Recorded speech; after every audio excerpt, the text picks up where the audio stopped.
우리는 오늘 이제 사사기를 통해서 이 사사기 속에 나타난 하나님의 그 권능에 대해서 이제 묵상하려고 합니다. 이 사사기의 배경은 이스라엘 민족이 여호수아와 함께 가나안 땅을 정복하고, 이것은 초벌 정복입니다. 이후에 이제 다윗 시대가 되면 이제 완전 정복이 이루어지는 거예요. 그 사이까지는 아직 미완전적인 부분들이 있었던 것 같습니다. 그리고 그 미완적인 부분은 어떤 영향을 미쳤느냐? 이스라엘 민족이 끊임없이 원래 이 가나안 거민이었던 사람들과 주변의 세력들에 의해서 계속 시달림을 당하는 시대예요. 그리고 이때는 왕이 없었고 각 지파별로 지도자들이 각자의 땅을 다스리면서 필요할 때 함께 연합하던 상황이었습니다. 그 속에서 하나님은 이 사사라는 존재를 주셨는데, 이 사사는 위기 시에만 등장하는 특별한 지도자로서 하나님의 다스림을 대행하는 자였습니다. 그렇기 때문에 사사에게 가장 중요한 요건은 하나님의 권능으로 이스라엘 민족을 다스려 했으며 성령 충만한 자여야 했던 것입니다. 왜냐하면 사사는 하나님의 권능이 아직 이스라엘 민족 가운데 있으며 하나님의 권능이 이스라엘 민족을 지키고 보호하신다는 증거이기 때문입니다. 그래서 성경에 나오는 사사 딱 한 사람을 제외하고 나머지 모든 사사들은 성령의 권능으로 무장된 자들이었습니다. 그리고 그 권능이 그들의 삶 가운데 나타났을 때 이스라엘 민족은 절망과 고통으로부터 하나님의 은혜와 능력과 구원하심을 경험하게 되는 것입니다.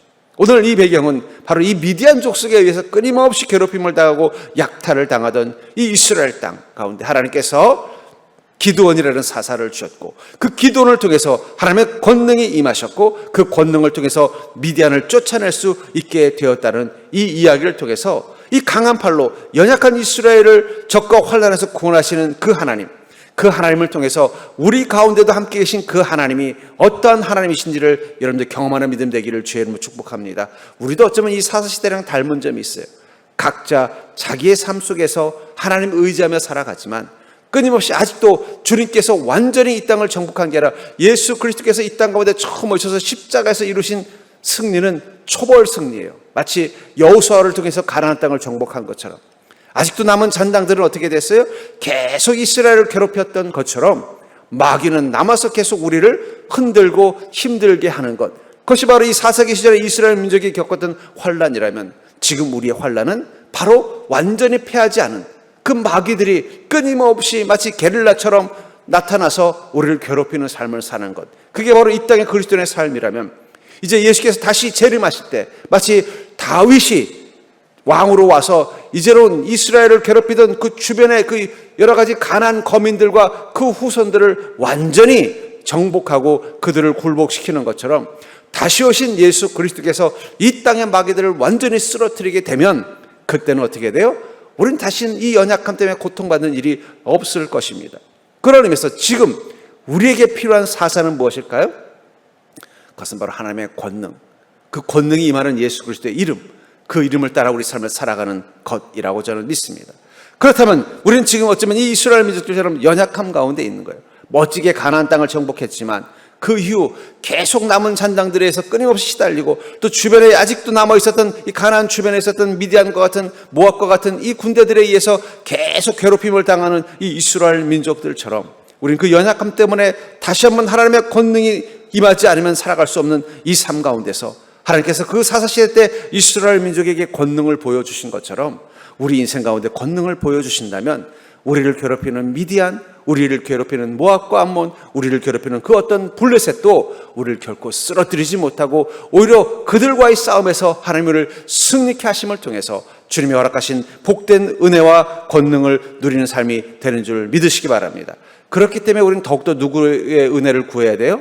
하나님의 권능을 구해야 된다는 거예요. 마치 이 사사시대 때 이 주변의 이 강대국들, 주변의 이 나라들, 주변의 이 민족들에 의해서 괴롭힘을 당할 때마다 이스라엘 민족이 하나님께 사사를 요청하셨던 것처럼, 그 권능에 하나님이 함께하는 자를 원했던 것처럼 우리는 주님의 그 권능의 발이 우리 인생 가운데 함께하기를 원해야 하는 줄 믿습니다. 그렇다면 이스라엘 민족처럼 연약한 우리에게 이 권능의 하나님은 어떻게 힘이 되어 주실까요?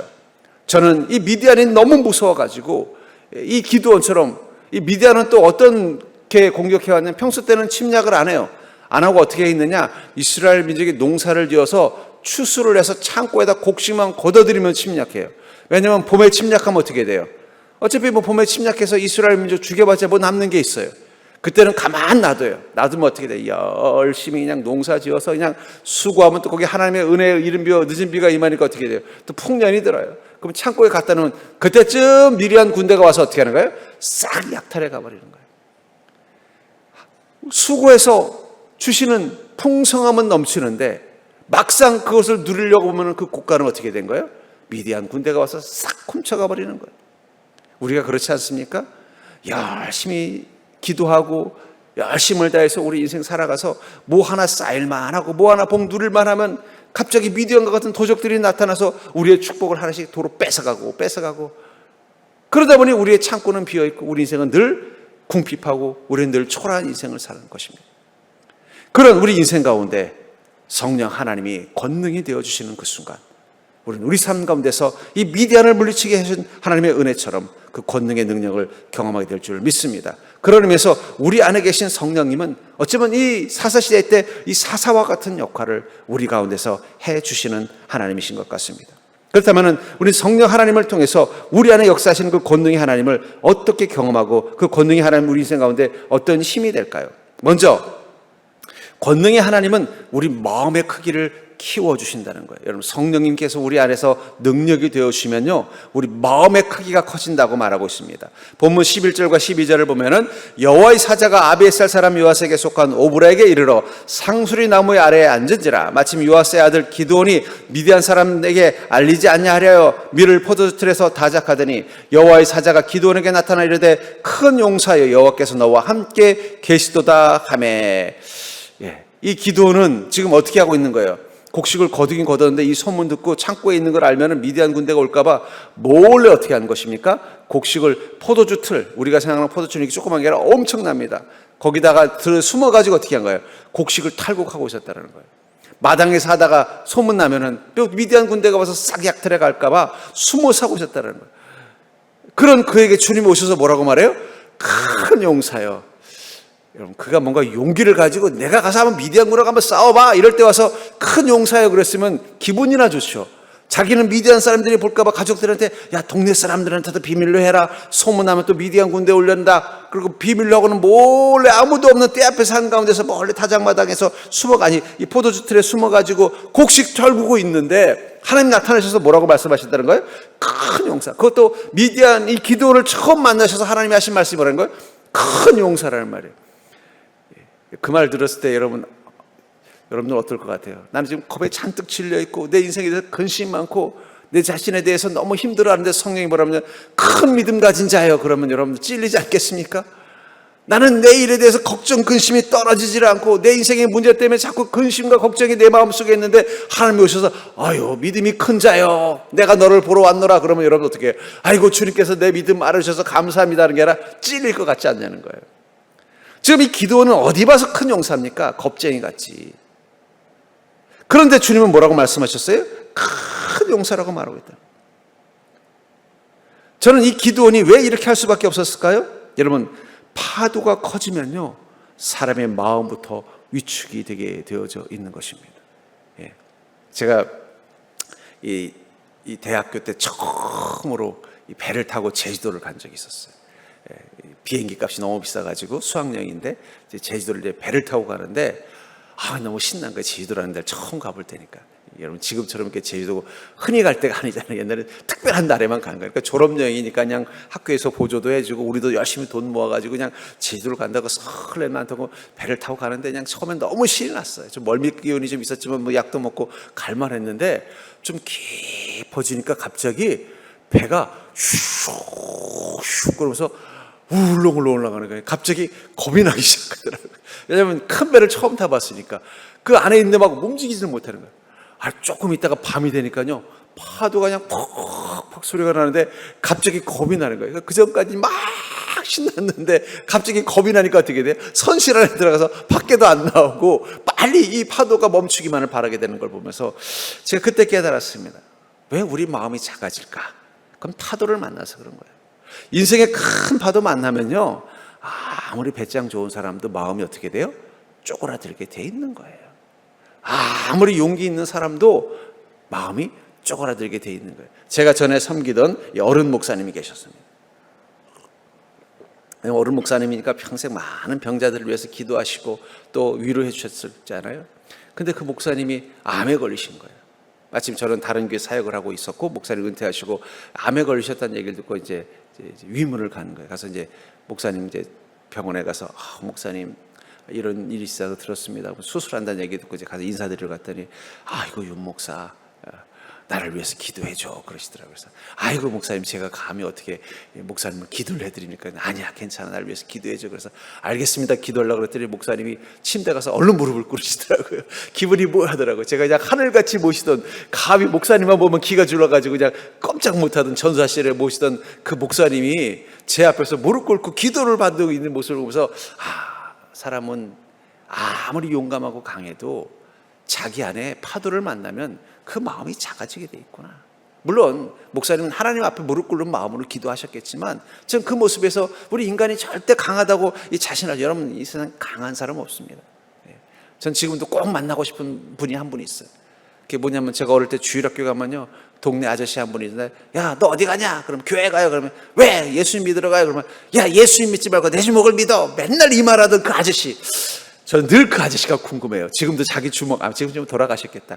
자기 주먹 믿고 살았는지, 그분도 인생의 환난 만났을 때 무릎 바싹 꿇고 주님 만나러 갔는지 너무너무 궁금한데 그분 이름도 기억이 안 나고 어릴 때라서 맨날 제가 교회 갈 때마다 자기 주먹 믿으라고 하시는 분이 한 분 계셨어요. 여러분 중에 그런 분 없습니까? 그분은 그냥 허풍한 게 아니라 자기 자신감이 넘친 거예요. 하지만 파도 만나면 다 마음 약한 거예요. 여러분들 세상에 어떤 용감한 사람도 자기 인생에 큰 파도 만나면 마음이 쭈그러들게 돼 있는 거예요. 베드로가 예수님과 함께 배를 타고 갈릴리 호수를 지나가다가 큰 파도를 만나지 않습니까? 그 파도 가운데서 베드로도 겁을 먹기 시작한 거예요.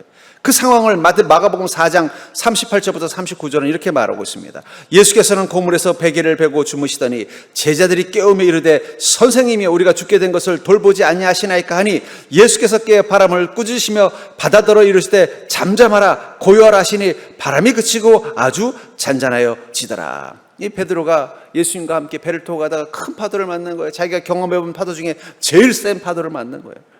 그러니까 그가 덜컥 겁이 나가지고 우왕좌왕하도 도저히 이 파도를 어쩔 수 없어가지고 당황하다가 막 우왕좌왕하다가 마침 고물이라는 건 배 뒤편입니다. 이 뒤편에서 예수님이 주무시고 계신 걸 본 거예요. 보고는 아이고 주님 우리가 죽게 된 걸 보지 않으십니까? 근데 저는 이 장면을 보면서 우리가 그러하지 않겠냐는 거예요. 우리 인생의 이 앞에 이 선미에서 큰 파도가 치는 것처럼 인생의 문제가 크게 터지면요 우리 생각의 눈이 그 문제에 빠져 있다가 보면은 내 뒤편에 예수 그리스도가 계시다는 사실을 까맣게 잊고 있는 거예요. 까맣게 잊고 어떻게 하는 거예요? 그 파도 앞에서 어떻게 될지 몰라 우왕좌왕하면서 마음이 쭈그러들어 있다가 뒤늦게서야 아참 주님이 계시는구나 그걸 깨닫고 어떻게 돼요? 그 두려움에 주님 원망하는 거야. 죽게 된 걸 돌보지 않으십니까? 주님 어떻게 이러실 수 있습니까? 그러니까 이 베드로가 이 생각이 짧은 거예요. 여러분 이 배가 파도를 만나서 침몰하면 제자들만 죽습니까? 예수님도 같이 죽습니까? 예수님도 한 인간이면 같이 죽는 건데 우리 죽는 거 모르시냐고 그러는 게 말이 되겠냐는 거예요. 그 뭐 때문에 그런 거예요? 마음이 약해서 그런 거예요. 저는요 가끔 제 인생에 어려움이 있고 실패를 경험할 것 같은 불길한 경험이 있을 때마다 저는 이렇게 하나님께 투정합니다. 하나님 저는 이미 목회자가 되는 그 순간 내 인생을 주님께 드렸습니다. 흥해도 주님이 흥하시는 것이고 망해도 주님이 망하시는 겁니다. 내가 망하는 게 아니라 주님이 망하는 거니까 나를 망하게 하지 않을 거라고 믿습니다. 그러면 진짜 주님이 안 망하게 하시더라고요. 우리의 뒤편에는 우리의 생각과 마음의 그 고물에는 누가 계셔요? 예수님이 계신다는 걸 잊지 마시기를 주의 이름으로 축원합니다. 근데 우리는 자꾸 파도 앞에 보이는 파도만 보고 뭐예요? 겁을 먹고 마음이 쭈그러드니까 자기 죽게 생겼다고. 근데 여러분들 망하면 주님도 망하시는 거예요. 여러분 우리가 주님께 내 인생을 바쳤는데 주님과 함께 내 인생을 살아가는데 내 인생에 실패한다면 그 순간 주님도 영광 못 받으시는 거예요. 좀 배짱으로 사십시오. 인생의 문제 앞에 쫄아들지 말고 그래 내 인생 주님께 드렸는데 물론 내가 주님께 안 드렸으면 내가 망한다고 꼭 주님은 망하는 건 아닙니다. 내 인생을 주님께 드리겠다고 말씀하고 고백하고 산다면 내 인생 실패하는 순간 주님도 영광 받지 못하는 거예요. 그러니까 여러분 협박하셔도 돼요. 베드로처럼 죽게 생겼나이다가 아니라 저 같으면 이렇게 했어요. 파도가 치는데 갑자기 주님이 생각나는 거예요. 그럼 달려가서 아이고 주님, 이 파도가 너무 심한데 여기 주무시다가 비 맞을 것 같은데 안에 들어가서 주무세요. 이렇게 슬쩍 깨우면 얼마나 좋아요. 겁을 먹으니까 어떻게 돼? 아이고 주님 너무 멋있습니다. 나 죽게 생겼는데 주님 나를 못 알아보십니까? 우리 그러지 않냐는 거. 원망하는 거예요. 두려움 때문에. 중요한 건 이 침몰할 수 있는 이 배 위에 나만 있는 게 아니라 주님도 함께 계시다는 사실을 잊어버리기 때문에 원망하는 것입니다. 그렇다면 여기서 우리가 해야 되는 건 뭐예요? 주님을 깨우면 되는 거예요. 주님이 일어나셨어요. 일어나셔서 어떻게 했다고 말하고 있어요?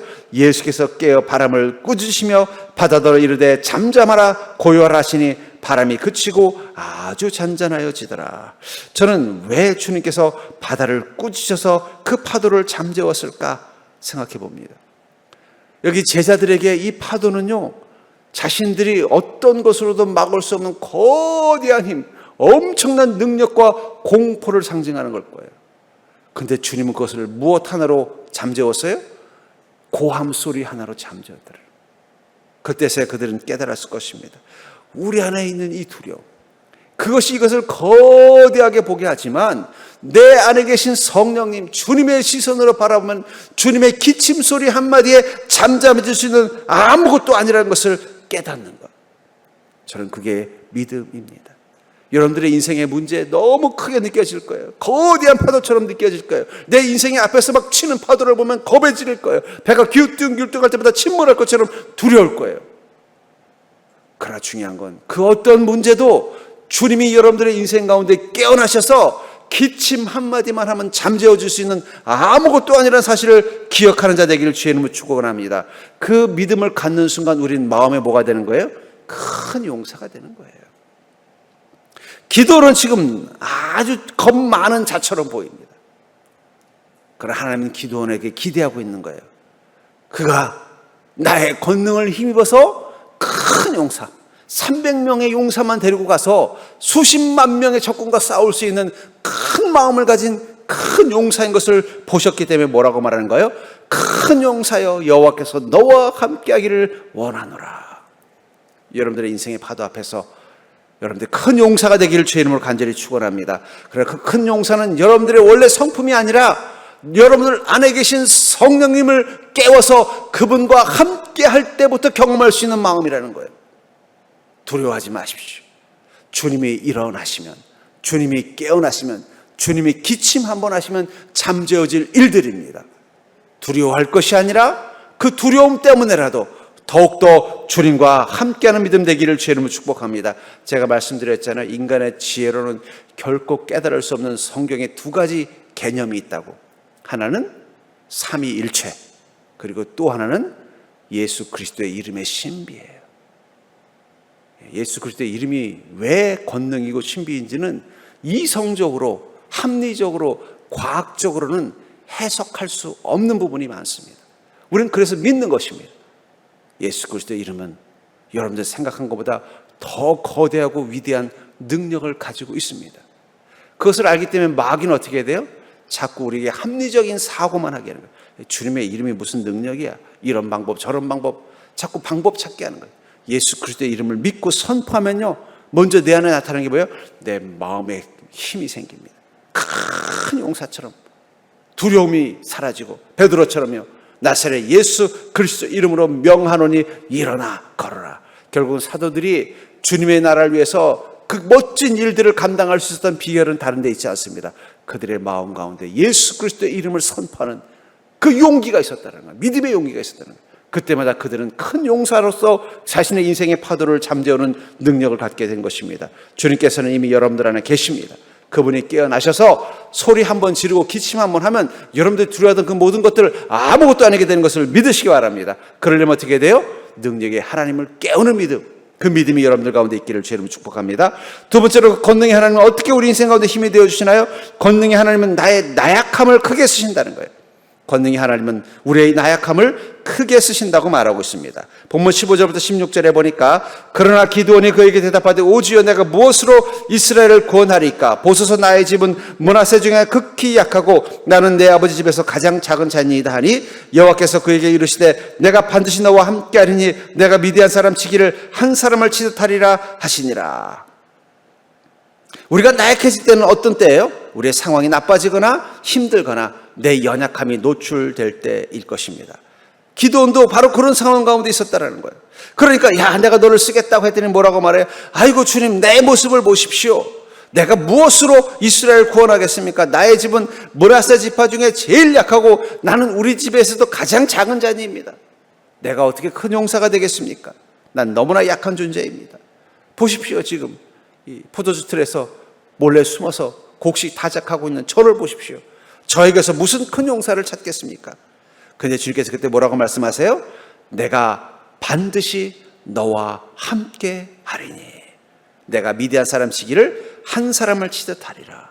여러분들, 우리 인생의 문제라는 미디안 사람을 한 사람 치듯 한다는 거예요. 수십만 명을 한 사람처럼 대할 수 있는 그 힘은 어디서 온다고 말하고 있어요? 하나님이 반드시 나와 함께 할 때라는 거예요. 여러분, 그리스도인의 강함은 어디서 와요?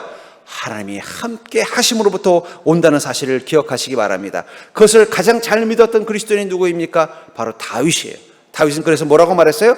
전쟁은 하나님께 속했습니다. 이 말은 무슨 뜻이냐? 하나님이 내지신 친히 싸우실 것입니다라는 뜻이라는 거예요.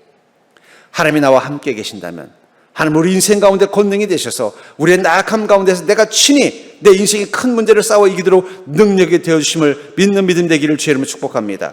고린도서 1장 26절부터 29절에 보면은 형제들아 너희 부르심을 보라. 육체를 따라 지혜로운 자가 많지 아니하며 능한 자가 많지 아니하며 문벌 좋은 자가 많지 아니하도다. 그러나 하나님께서 세상의 미련한 것들을 택하사 지혜 있는 자들을 부끄럽게 하려 하시고 세상의 약한 것들을 택하사 강한 것들을 부끄럽게 하려 하시며 세상에서 천한 것들과 멸시받는 것들과 없는 것들을 택하사 있는 것들을 폐하려 하시나니 이는 아무 육체도 하나님 앞에서 자랑하지 못하게 하려 하심이라. 주님께서는 뭐라고 말씀하세요? 너희들의 하나님 부르셨을 때 네 모습을 보라는 거예요. 멋지게 보면 너희 부르심을 보라는 뜻이지만 리얼하게 하면 네 주제 파악을 하라는 거예요.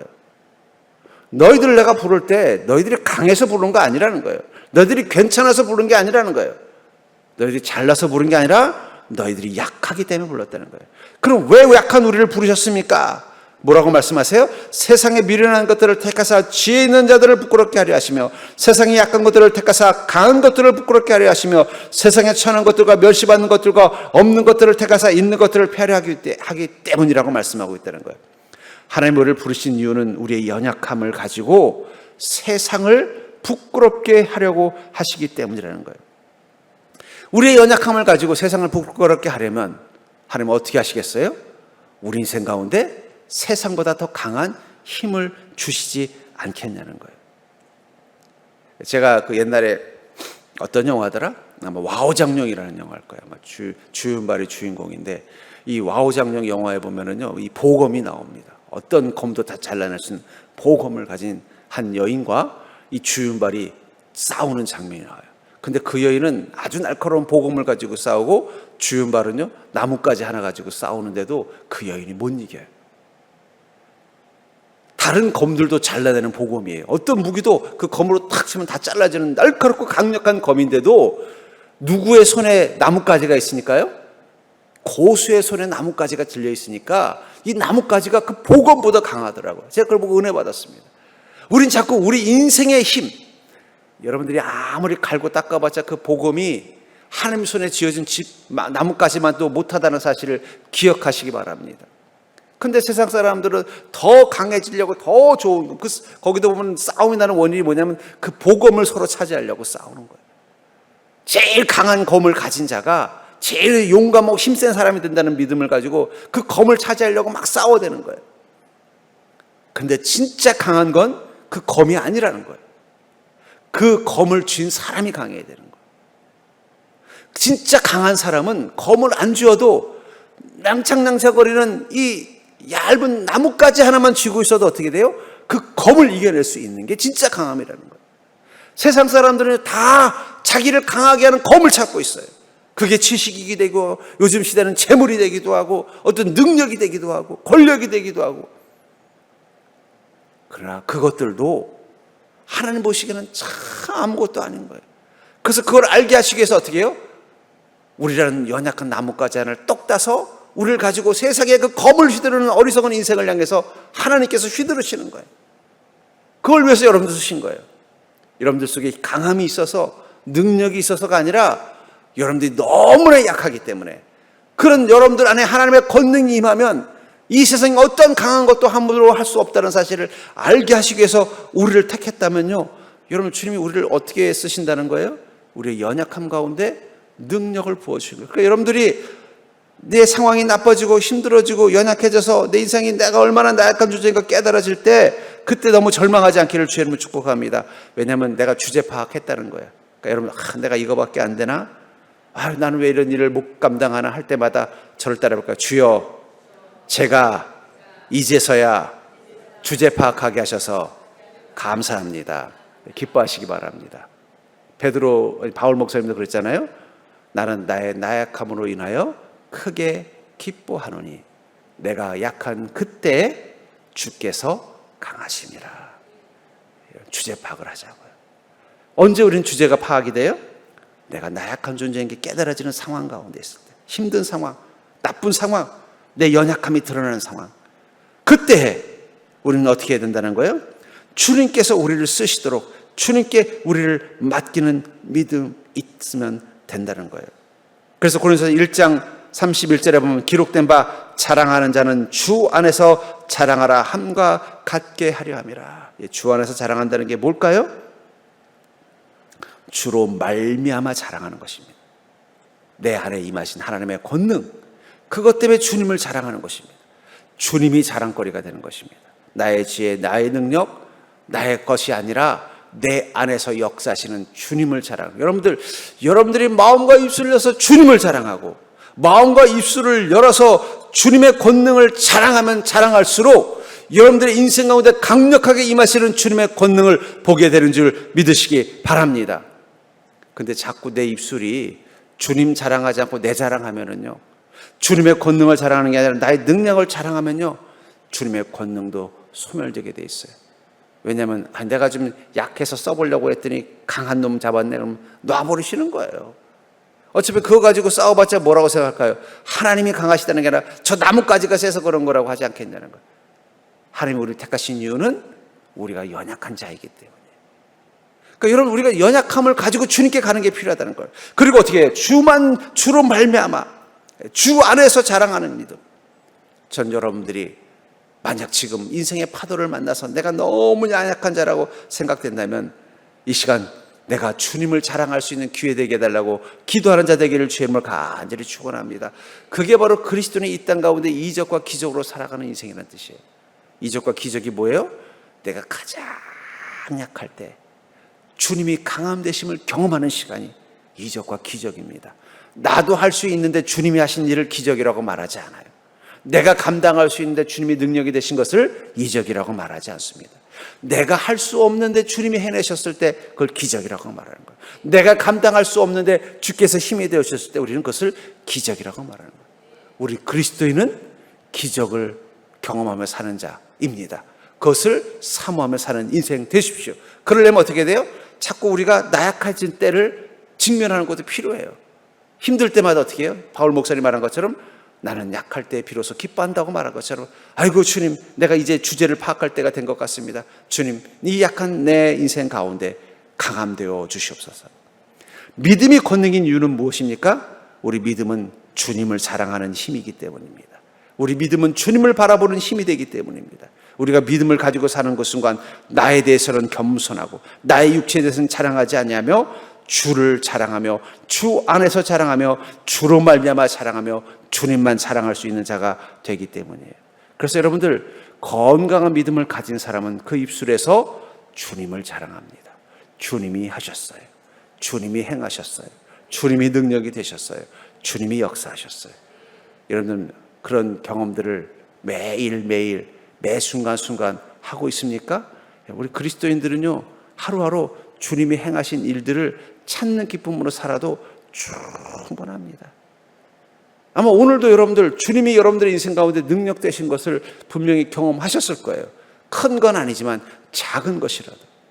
또 주님의 능력이 곧 임할 것을 기대하는 마음도 가졌을 것입니다. 그것을 자랑하고 그것을 소망하는 마음을 갖는 그 순간 나의 나약함은 주님의 권능이 크게 쓰시는 기회로 바뀌는 줄 믿으시기 바랍니다. 이제는 자꾸 내가 힘들다고 자꾸 위축되지 않는 믿음 되기를 주님 축복합니다. 그러기 위해서, 권능의 삶을 위해서는 우리 안에 반드시 버려야 할 마음이 있습니다. 우리가 이런 권능의 삶을 살려면 우리 마음 가운데 반드시 버려야 되는 게 있는데, 그게 바로 무엇이냐? 패배감입니다. 우리가 패배감을 버려야 주님의 권능으로 사는 권능의 삶을 경험할 수 있다는 것입니다. 13절부터 14절에 보니까 기드온이 그에게 대답하되 오 나의 주여 여호와께서 우리와 함께 계시면 어찌 이 모든 일이 우리에게 일어났나이까? 또 우리 조상들이 일찍이 우리에게 이르기를 여호와께서 우리를 애굽에서 올라오게 하신 것이 아니냐 한 그 모든 이적이 어디 있나이까? 이제 여호와께서 우리를 버리사 미디안의 손에 우리를 넘겨주셨나이다 하니 여호와께서 그를 향하여 이르시되 너는 가서 너의 힘으로 이스라엘을 미디안 손에서 구원하라. 내가 너를 보낸 것이 아니냐 하시니라. 뭐라고 말해요? 오 주여 여호와께서 우리와 함께 계셨으면 어찌 이 모든 일이 우리에게 일어났나이까? 아니 하나님이 계시다면 우리가 왜 이렇게 미디안에게 이렇게 궁핍함과 초라함과 고통을 당해야 됩니까? 옛날에 우리 주상들께서는 하나님의 그 모든 이적으로 이곳까지 왔다고 하는데 왜 우리는 그런 이적을 하나도 경험하지 못하고 미디안 손에 우리를 넘겨서 우리를 힘들게 합니까? 그랬더니 주님이 툭 던져서 뭐라고 말씀하세요? 여호와께서 그를 향하여 이르시되 너는 가서 너의 힘으로 이스라엘을 미디안 손에서 구원하라. 고난의 반복, 우리 인생의 고난의 반복 속에는요 죄가 반드시 있습니다. 여러분들, 아이고 주님 저는 죄가 없는데 고난이 많습니다. 그 정도 고난 겪으려면 여러분들의 인생이 사도급은 되셔야 돼요. 내 인생의 모든 걸 완전히 바친 사람은 죄가 없어도 고난 당할 수 있어요. 사도 바울처럼, 베드로처럼 내 목숨까지 주님께 드리고 내 전 재산 다 드리고 내 인생 다 드리고 내 재산, 내 가족 다 드리는 마음 가지고 산다면 죄가 없어도 고난 당할 수 있습니다. 그게 아니라면 우리 안에 고난에 죄가 한 몫을 한다는 것을 여러분 꼭 기억하시기 바랍니다. 여기 이 미디안 군대, 미디안 사람들에서 시달렸던 이스라엘 민족들, 그들은 왜 이 고난을 당했어요?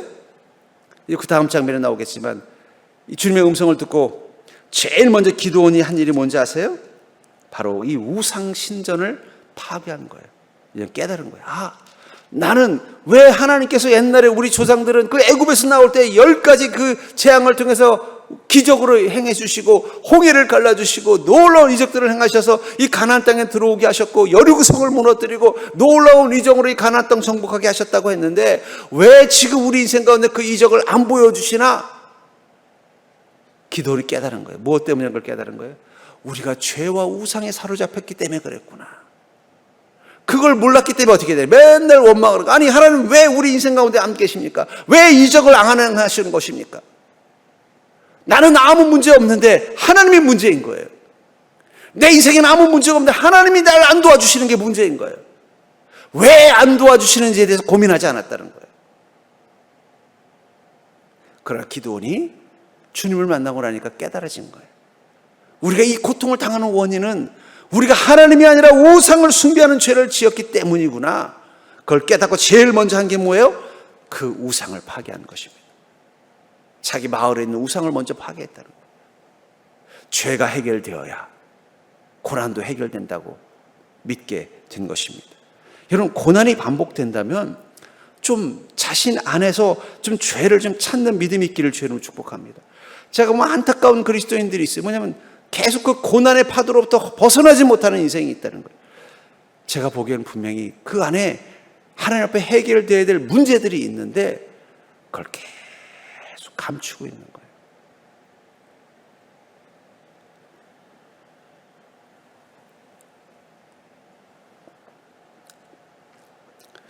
옛날에는 성도들이 자신의 죄를 하나님께 내어놓는 것을 당연하다고 생각했고 그렇게 하는 것이 믿음이라고 생각했던 시절이 있었습니다. 그런데 언제부턴가 자신의 죄가 드러나는 것을 불편해하고 싫어하는 시대가 됐어요. 그러다 보니 누구도 자기의 죄를 건드리는 것을 용납하지 않습니다.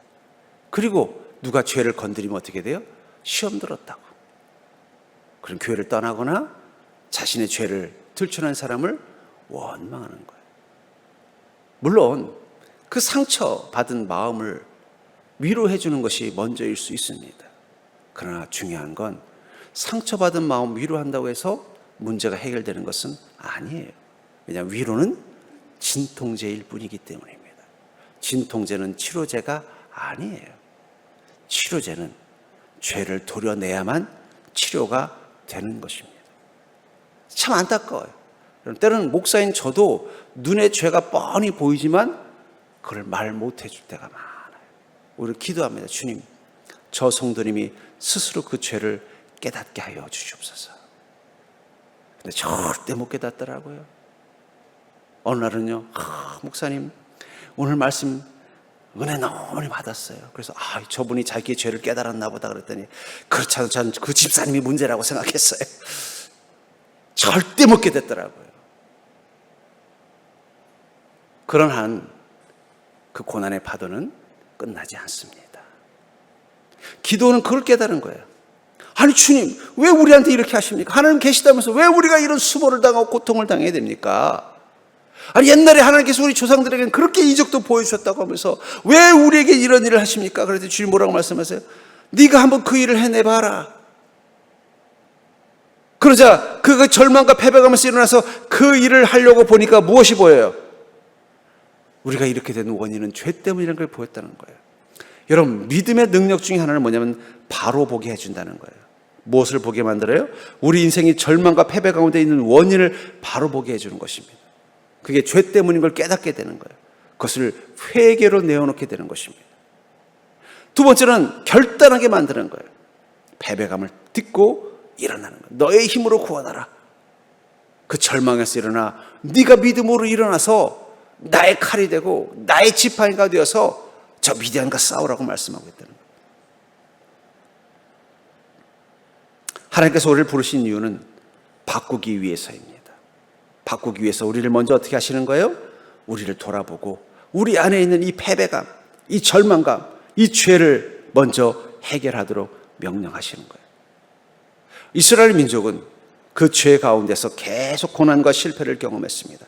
그러나 그것이 죄의 결과라는 생각은 하지 않고 그저 그 실패감의 반복 속에서 무기력해지다 보니까 패배감 속에 사로잡힌 거야. 이제는 안 돼. 그러니까 의뢰이 가을만 되면 어떻게 돼요? 몰래 밤중에 가서 곡식을 걷어가지고는 아무도 안 보이는 구석지에 가서 몰래 조금씩 볕단을 해서 이것만은 안 뺏겨야지. 뺏기지 않는 것에만 관심이 있었지 이것을 빼앗으려는 미디안과 싸우려는 마음을 가진 자는 누구 하나도 없었더라. 다 패배감에 사로잡혔다. 그런 그들의 인생 가운데 하나님 오셔서 뭐라고 말씀하시는 거예요? 기드온, 너는 큰 용사다. 네가 먼저 일어나서 그들과 싸워라. 그럼 내가 그 미디안을 한 사람처럼 한 번에 무너뜨릴 수 있도록 능력이 되어주겠다고 하는 거예요. 그 믿음을 가지고 바라보니까 제일 먼저 무엇이 보였어요? 왜 우리가 이렇게 자꾸 실패하는지 원인이 보인 거예요. 우상에 사로잡힌 게 보인 거예요. 용기 있게 그 마을에 있는 우상부터 제거합니다. 그리고 두 번째로 한 게 뭐예요? 그 패배감에 사로잡혀 있는 이스라엘 군대 중에서 300명만 모아가지고 그 300만 가지고 십수만 명의 적군과 싸우게 하는 거예요. 왜 저는 생각해요? 왜 300명만 데려가서 싸우게 하셨을까? 그것을 통해서 하나님의 위대함을 보여주는 것도 있지만 패배감 속에 사로잡혀서 이스라엘 민족에게 용기를 주기 위해서라는 거예요. 여러분, 때로는 하나님께서 우리 인생 가운데 정말 내가 너무너무 나약한 존재라 아무것도 아닌데 하나님의 큰 은혜를 경험하게 할 때가 있습니다. 왜 그렇게 하실까요? 우리가 더 이상 패배감에 사로잡혀 있지 않고 주님의 은혜와 권능으로 승리할 수 있다는 믿음과 소망을 가진 자가 되도록 만들기 위해서라는 거예요. 여러분들, 우리가 성령님과 함께하는 그 순간 우리는 영적인 자신감을 갖는 거예요. 전 여러분들이 그 영적인 자신감을 회복하는 자가 되기를 주의 이름으로 축복합니다. 저는 우리 교회를 보면 제일 속상한 게 뭐냐면 이 패배의식이에요. 감사하게도 우리 교회는 그것을 지난 10년간 이겨냈습니다. 앞으로도 우리 교회는 하나님의 은혜와 권능이 임할 것입니다. 근데 더 속상한 건 뭐냐면 우리 성도님들의 마음속에 있는 패배의식이에요. 이것도 이겨내십시오. 기드온에게 주님은 큰 용사라고 말씀하셨습니다. 몰래 숨어서 곡식 탈곡하던 기드온 보고 큰 용사라고 말씀하셨다면 주님은 여러분들 보고도 뭐라고 말할까요? 큰 믿음 가진 큰 용사라고 말할 것입니다. 옆 사람 보고 말할까요? 당신은 큰 믿음 가진 큰 용사시군요. 이제부터 하나님이 당신을 크게 쓰실 것입니다. 여러분, 우리 마음에 이 패배감부터 버리십시오. 오랫동안 반복된 실패가 만든 패배감, 이 패배감을 버리십시오. 버리시려면 두 가지가 있어야 된다고 그랬죠. 첫 번째는 뭐예요? 이렇게 패배한 원인이 무엇인지를 찾아야 돼. 아까도 말한 것처럼 그것은 우리 안에 죄일 수 있다는 거예요. 생각의 죄, 행동의 죄, 순종하지 못한, 약속 앞에 순종하지 못한 죄, 이것들부터 하나씩 해결하십시오. 그러면 해결될 때마다 여러분들의 작아졌던 마음이 커질 거예요. 담대해질 것입니다. 그리고 어떻게 돼요? 주님께서 나를 쓰신다는 믿음의 용기가 생길 것입니다. 주님이 함께 하신다면 나는 반드시 복된 인생이 될 것이라는 확신을 회복하게 될 것입니다. 저는 여러분들이 그 승리의 그 기쁨, 승리의 그 자신감을 회복하는 믿음 되기를 주의 이름으로 축복합니다. 이 사사기가 우리에게 주는 가장 큰 축복은 무엇이냐? 바로 그리스도인의 인생은 언제든 역전이 가능하다는 거예요. 야, 이거 망할 것 같다, 야, 이제 끝날 것 같다는 그 순간도 하나님이 함께 하시기만 하시면 하나님 그 상황을 바꿔버리십니다. 전 마찬가지라고 생각합니다. 아유, 인생, 내 인생 아무것도 아닌 것 같다고 느껴질 때 다시 한번 성령 하나님이 우리와 함께 하시면요, 우리는 우리 인생을 바꿀 수 있습니다. 저는 이게 사사기가 우리에게 주는 교훈이라고 생각해요. 우리의 연약함, 언제든지 바꾸시는 주님의 능력이 있다는 것을 믿는다면 여러분들이 그 믿음, 그 담당함을 회복하는 자가 되기를 주의 이름으로 축복합니다. 우리 현대 사회는 패배감과 무기력에 사로잡힌 시대인 것 같아요. 사람들도 자꾸 뭔가 자신감을 잃어버리고 뭔가 마음속에 열정을 잃어버립니다. 그러나 여러분, 이 사사기를 통해서 세상은 잘 안 바뀌고 세상은 변하지 않는다고 말하지만 우리 인생은 다릅니다. 성령 하나님께서 우리 인생을 새롭게 만들어 주실 것입니다. 다시 새롭게 승리케 하실 것입니다. 우리를 다시 이렇게 세워주실 것입니다. 하나님의 약속이 이루어지도록 복되게 하실 것입니다.